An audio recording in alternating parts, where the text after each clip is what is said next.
কষ্ট, এটি ছোট্ট একটি ওয়ার্ড।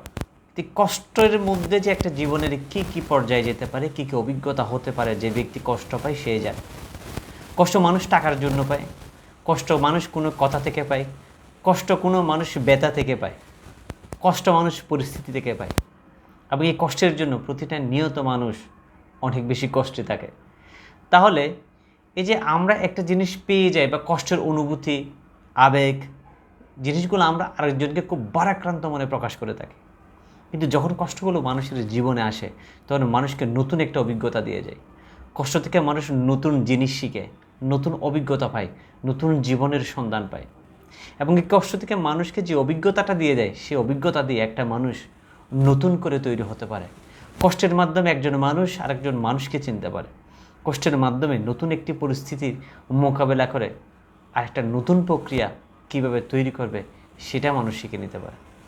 সুতরাং কষ্ট প্রতিনিয়ত মানুষের জীবনে আছে এবং থাকবে।